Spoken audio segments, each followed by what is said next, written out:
మీ business ను develop చేసుకోవాలి అనుకుంటున్నారా? మీ పరపతిని పెంచుకోవాలి అనుకుంటున్నారా? అయితే ఓకే టీవీ ద్వారా L band, Aston band ad, scrolling ad, ad with voice overs, logo bug, video ads ద్వారా మీ యాడ్స్ ను పబ్లిష్ చేసుకోండి.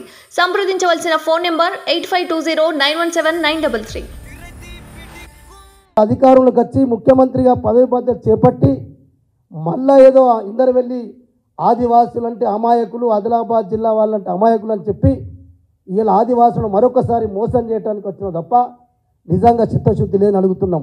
నేను అడుగుతున్న ఈరోజు నాగోబా జాతరకు మేము 2019లో 5 కోట్ల రూపాయలు మంజూరు చేసినాం.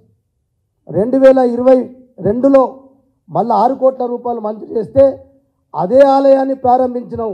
అదే 6 కోట్ల రూపాయలకు భూమి పూజ చేసినాం.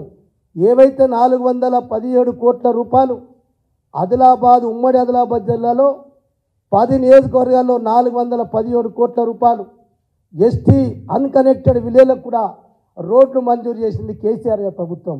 దానికి కూడా పూజ చేసినాం. అట్లనే ఇందరవెల్లిలో నిన్న బుగ్గారం మరి 2 ఏదైతే మీరు నిన్న పాఠశాలలో ఆశ్రమ పాఠశాలలు కూడా మీరు అక్కడ భూమి పూజ చేసిండ్రు.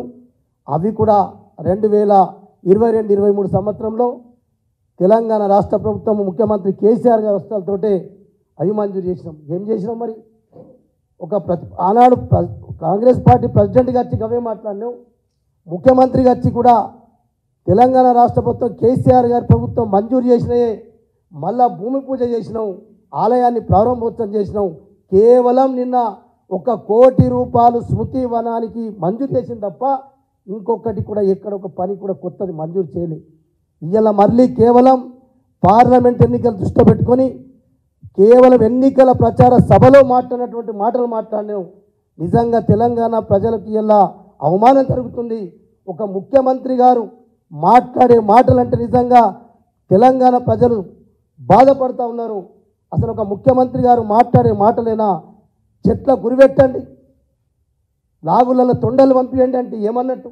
అక్కడ ఒక మహిళ 2 మంత్రుల్ని దయచేసి కూర్చోబెట్టుకొని ఒక భాష మాట్లాడితే ఒక ముఖ్యమంత్రిగా కాదు, 4 కోట్ల ప్రజలను అవమానపరుస్తున్నటువంటి ముఖ్యమంత్రి అని చెప్పి ప్రజలు చీకొడుతూ ఉన్నారు. అందుకొరకు ఈరోజు ఆదిలాబాద్ జిల్లాలో ఏమీ జరగాలని చెప్తా ఉన్నారు. ఇలా 229 వచ్చి ముఖ్యమంత్రిగా పదవి బాధ్యత చేపట్టి మళ్ళా ఏదో ఇందరు వెళ్ళి ఆదివాసులు అంటే అమాయకులు, ఆదిలాబాద్ జిల్లా వాళ్ళంటే అమాయకులు అని చెప్పి ఇలా ఆదివాసులను మరొకసారి మోసం చేయడానికి వచ్చిన తప్ప నిజంగా చిత్తశుద్ధి లేని అడుగుతున్నాం. నేను అడుగుతున్న ఈరోజు నాగోబా జాతరకు మేము 2019లో 5 కోట్ల రూపాయలు మంజూరు చేసినాం. 2022లో మళ్ళీ 6 కోట్ల రూపాయలు మంజూరు చేస్తే అదే ఆలయాన్ని ప్రారంభించినాం. అదే 6 కోట్ల రూపాయలకు భూమి పూజ చేసినాం. ఏవైతే 417 కోట్ల రూపాయలు ఉమ్మడి ఆదిలాబాద్ జిల్లాలో 10 నియోజకవర్గాల్లో 417 కోట్ల రూపాయలు ఎస్టీ అన్కనెక్టెడ్ విలేజ్లకు కూడా రోడ్లు మంజూరు చేసింది కేసీఆర్ గారి ప్రభుత్వం. దానికి కూడా పూజ చేసినాం.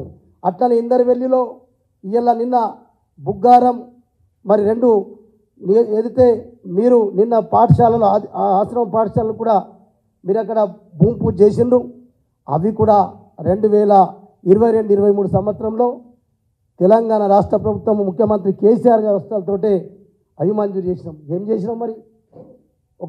ఆనాడు కాంగ్రెస్ పార్టీ ప్రెసిడెంట్గా వచ్చి అవే మాట్లాడినాం. ముఖ్యమంత్రిగా వచ్చి కూడా తెలంగాణ రాష్ట్ర ప్రభుత్వం కేసీఆర్ గారి ప్రభుత్వం మంజూరు చేసినాయే మళ్ళా భూమి పూజ చేసినాం, ఆలయాన్ని ప్రారంభోత్సవం చేసినాం. కేవలం నిన్న 1 కోటి రూపాయలు స్మృతి వనానికి మంజూరు చేసింది తప్ప ఇంకొకటి కూడా ఎక్కడ ఒక పని కూడా కొత్తది మంజూరు చేయలేదు. ఇవాళ మళ్ళీ కేవలం పార్లమెంట్ ఎన్నికలు దృష్టి పెట్టుకొని కేవలం ఎన్నికల ప్రచార సభలో మాట్లాడినటువంటి మాటలు మాట్లాడినాం. నిజంగా తెలంగాణ ప్రజలకు ఇలా అవమానం జరుగుతుంది. ఒక ముఖ్యమంత్రి గారు మాట్లాడే మాటలు అంటే నిజంగా తెలంగాణ ప్రజలు బాధపడుతూ ఉన్నారు. అసలు ఒక ముఖ్యమంత్రి గారు మాట్లాడే మాటలేనా? చెట్ల గురిపెట్టండి, లాగులలో తొండలు పంపించండి అంటే ఏమన్నట్టు? అక్కడ ఒక మహిళ 2 మంత్రుల్ని దయచేసి కూర్చోబెట్టుకొని ఒక భాష మాట్లాడితే ఒక ముఖ్యమంత్రిగా కాదు, 4 కోట్ల ప్రజలను అవమానపరుస్తున్నటువంటి ముఖ్యమంత్రి అని చెప్పి ప్రజలు చీకొడుతూ ఉన్నారు. అందుకొరకు ఈరోజు ఆదిలాబాద్ జిల్లాలో ఏమీ జరగాలని చెప్తా ఉన్నారు. ఇలా 229 గ్రామ పంచాయతీలు ఆదివాసీ గ్రామ పంచాయతీని తాండాల్ని చిన్న గ్రామ పంచాయతీ చేసి ఆదివాసులకే స్వపరిపాలన చేసుకోమని చెప్పి అప్పచెప్పింది కూడా బీఆర్ఎస్ పార్టీ ప్రభుత్వం. అట్లనే ఇవాళ మరి అన్ని కొత్త గ్రామ పంచాయతీ భవనాలు కూడా మంజూరు చేసింది కూడా మరి బీఆర్ఎస్ పార్టీ ప్రభుత్వమే. ఇలా అనేక భవనాలు కొనసాగుతూ ఉన్నాయి, రోడ్లు పనులు జరుగుతూ ఉన్నాయి. ఈరోజు 3 ఫేజ్ కరెంటు ఆదివాసీ గ్రామాల్ని 333 గ్రామాల్ని గుర్తించి ఇలా 333 గ్రామాలలో 313 గ్రామాలు తప్ప ఫారెస్టు ఏదైతే అనుమతి లేకపోవడం వల్ల 333 నుంచి 320 హ్యాబిటేషన్స్కు 3 ఫేజ్ కరెంట్ ఇచ్చి గిరి వికాస్ కింద ఇలా ఆదివాసులకు బోర్వెల్స్ ఇచ్చి ఇలా 3016 బోర్వెల్ యూనిట్లు మంజూరు చేసి ఉమ్మడి జిల్లాలో దాదాపు 38 కోట్ల రూపాయలు ఖర్చు చేసింది కూడా గిరి వికాస్ కార్యక్రమం కింద ఆదివాసులకు గిరిజనులకు అని చెప్తా ఉన్నాం. మీరు మాట్లాడుతూ ఉన్నారు ఆదివాసులకు ఏం చేసినట్టు చెప్పి. ఇలా కొమ్రం భీం ఇలా ఆదివాసుల యొక్క ఆరాధ్య దైవం. ఏనాడు కూడా ఏ ముఖ్యమంత్రి కొమ్రం భీం వర్ధంతికి ఎన్నడూ కూడా ఏ ముఖ్యమంత్రి రాలేదు. అసలు జోడెన్ ఘాట్కు పైకి వెళ్ళి కూడా నివాళులర్పించడానికి కూడా పర్మిషన్ లేక పోలీస్ పహారాలో అట్టి కిందనే ఏదైతే జోడెన్ ఘాట్కి వెళ్లకుండా అట్టిల్లోనే పూజ చేసి నివాళులర్పించి కిందికి వచ్చాం. మేము ఎమ్మెల్యేలు కూడా పైకి పోయినటువంటి పరిస్థితి. కానీ ఇలా ముఖ్యమంత్రి కేసీఆర్ గారు అయిన వెంటనే ఉద్యమ నాయకుడుగా జోడెన్ ఘాట్కి వెళ్ళిండు. తెలంగాణ రాష్ట్రం వస్తే ఇలా కొమ్రం భీం అంటే ఇలా బ్రిటిషు నిజాం ప్రభుత్వంతో పోరాటం చేసినటువంటి వ్యక్తి. ఇలా అటువంటి వ్యక్తి ఇలా ఆయన రేపు నేను ముఖ్యమంత్రి తెలంగాణ ముఖ్యమంత్రి రాష్ట్రం ఏర్పడిన తర్వాత నేనే స్వయంగా వస్తానని చెప్పారు. వారు వచ్చిండ్రు.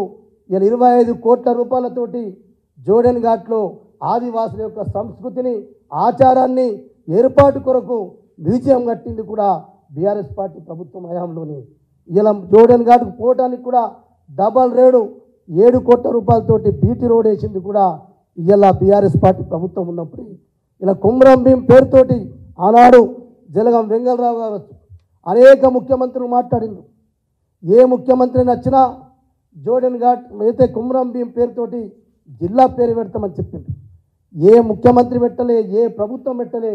కానీ కేసీఆర్ వచ్చిన తర్వాత ఇలా జిల్లా ప్రజల యొక్క సౌలభ్యం కొరకు ఒక్క జిల్లాను 4 జిల్లాలు చేసి ఇలా 52 మండలాల్ని 74 మండలాలు చేసి 7 మున్సిపాలిటీల్ని 12 మున్సిపాలిటీలు చేసి ప్రజల యొక్క అయితే పరిపాలన సౌలభ్యం కొరకు ఇన్ని సంస్కరణలు తీసుకొచ్చి కొమ్రం భీం గారి పేరుతోటి ఆసిఫాబాద్ కొమ్రం భీం జిల్లా పేరు పెట్టినాం.